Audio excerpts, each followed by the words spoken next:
Fala, cervejeiros, tudo bom? Sejam bem-vindos a mais um quadro Falhas na Cerveja e o assunto hoje é diacetil, possivelmente um dos off-flavors mais famosos aí. Muita gente talvez não conheça, mas ele é bem comum aí de a gente encontrar nas cervejas de massa, junto com o DMS, aí eu diria que talvez sejam os dois mais comuns de a gente encontrar. Basicamente, o que caracteriza, como que a gente percebe isso? A gente vai perceber o diacetil tanto no aroma quanto no sabor, a gente vai sentir e vai lembrar de cinema, né? Realmente lembra de cinema, lembra aquela pipoca de cinema, tanto no aroma quanto no sabor. Pode puxar um pouco mais suave também, como uma bala toffee, sabe aquela bala Arcor?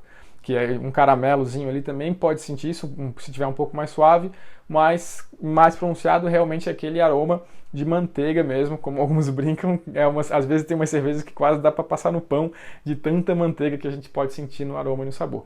Uma característica peculiar é que geneticamente algumas pessoas não detectam diacetil, então é possível que alguns de nós não consigamos identificar. Então, se você tiver uma roda de degustação e várias pessoas sentem esse aroma, se você não sentir, você vai perceber que de repente você não é sensível para esse off-flavor. Tem que cuidar, claro, a gente pode evitar. Também dá para ver se está presente por sensação de boca. Principalmente a gente vai sentir aí no aroma e no sabor, mas sensação de boca também. A boca fica meio rançosa, você sente ela oleosa, principalmente o céu da boca, o seu palato fica com uma textura mais soft, assim, sabe? Você vai perceber que parece que tem uma coisa oleosa assim na boca. Isso também é oriundo do diacetil. E o que faz acontecer o diacetil? Como que acontece? O diacetil, como outros off-flavors, vão ser sempre gerados durante a fermentação. Não tem como evitar a produção de diacetil. Diacetil é produzido, é um subproduto da fermentação. Lembra que a gente falou já várias vezes, muita gente já tem aqui o conceito bem simplório de que a fermentação é a levedura pega o açúcar e transforma em álcool mais gás carbônico, né? Não é tão simples assim. A levedura, na verdade, pega o açúcar, transforma em álcool e gás carbônico e vários outros subprodutos. O diacetil é um deles.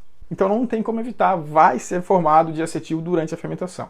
Mas o que acontece é que no final da fermentação, depois que atenuou completamente o mosto, depois que acabou o açúcar fermentável, a levedura passa a consumir e pegar de volta esse diacetil, então ela tira da cerveja e volta para a levedura. Então basicamente tem essas duas vias, ela elimina durante o processo de fermentação e depois absorve novamente.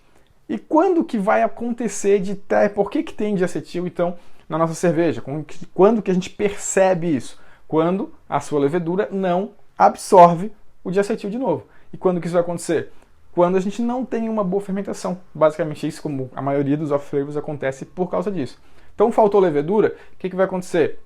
A levedura no final já vai estar mais cansada, não vai estar trabalhando direito, já vai ter decantado algumas coisas, ela não atenua bem o mosto, então quando ela para de trabalhar ainda tem açúcar fermentável, então ela não atacou diacetil ainda e pode ficar diacetil na sua cerveja. Então uma taxa de inóculo adequada é importante.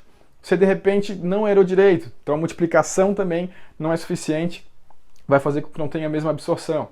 Você deixou a temperatura baixa até o final, não aumentou a temperatura, também vai fazer com que ela não absorva. O que a gente costuma fazer é começar com baixas temperaturas, e isso faz com que tenha uma produção de diacetil menor e eleva no final. Muita gente fala do descanso de diacetil, elevar a temperatura até uns 5 graus, 2, 3, 4 dias, depois que atenuou totalmente o mosto, para que aumente a atividade das leveduras e elas consomam esse diacetil. É outra estratégia também.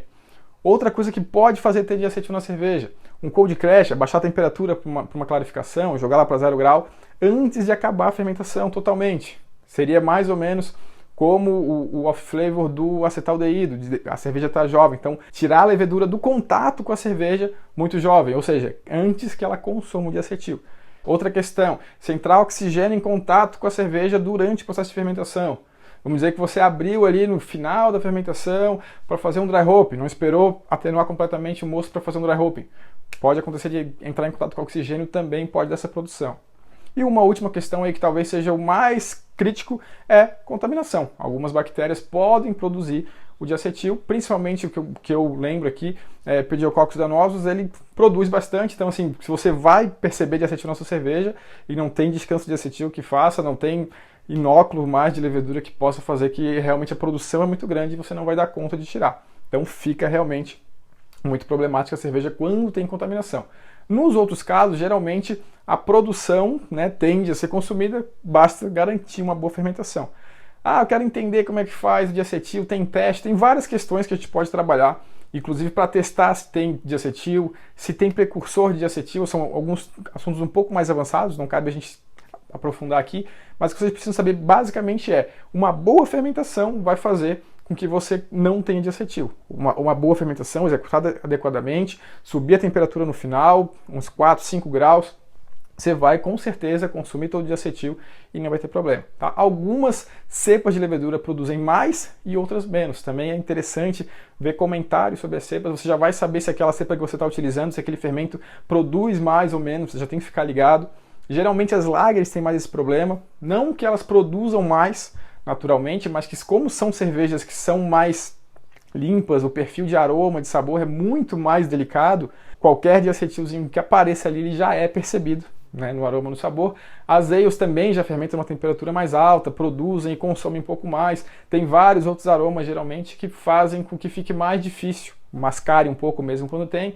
Outra questão também que fica aqui, vários estilos admitem um pouquinho, tá? Pode ter um pouco, algumas nada, outras um pouquinho pode ter, mas boas práticas, fazer uma boa fermentação vai garantir que você não tenha problema com diacetil, ok? Espero que tenha gostado da sacada de hoje. Já sabe, gostou? Curte aí, a gente se vê amanhã no próximo vídeo. Um abraço, tchau, tchau!